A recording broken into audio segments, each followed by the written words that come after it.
Greetings out there in YouTube land. This is Morris Man, and as always, I thank you guys for coming to my channel.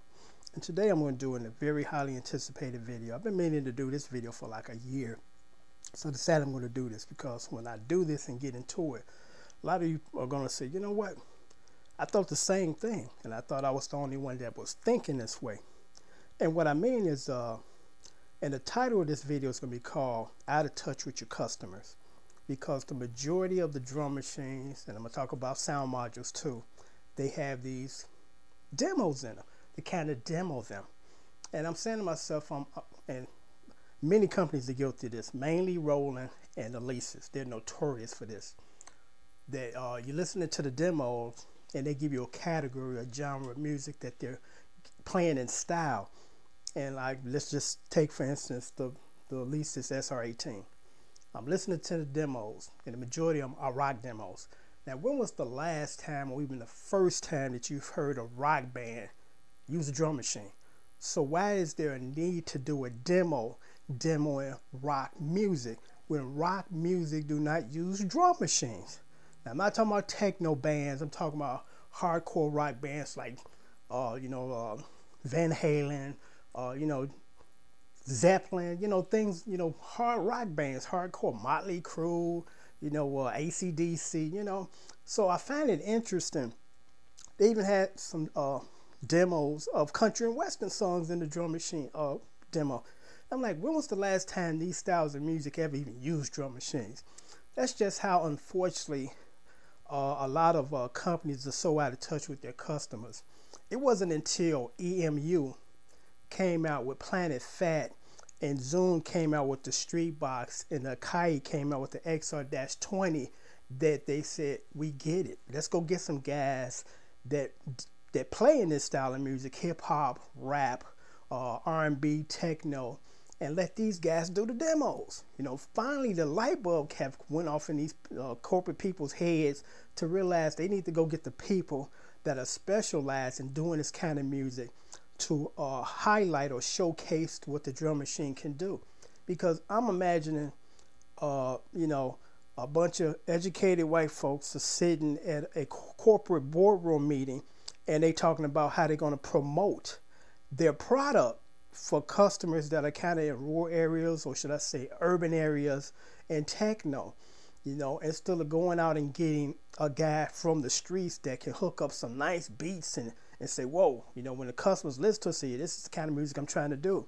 And instead they go get these Juilliard's, Berkeley music graduates with degrees to put together these songs. Because I'm listening at the modules, and a lot of modules got a bunch of jazz fusion demos. I'm like, jazz guys don't use this stuff. So why are there demos showcasing this style of music that's not even used for this type of device? So it's just interesting how out of touch some of these companies are, that they put out a product and the demo to highlight or showcase the product doesn't reflect the audience and the customers that pay for the product. Because like I said, just finally, EMU and Zoom and a couple of other now, these companies, they're getting guys to specialize in techno, R&B, hip hop, and they're putting together some really fantastic demos for these products.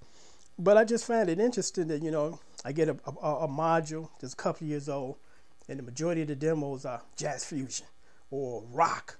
Like I said, even country and western.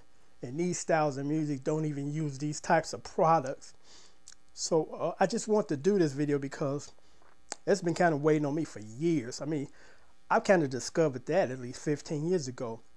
When I'm listening to these drum programs, I'm like, why is there 15 demo patterns of a rock grooves when rock guys don't use drum machines?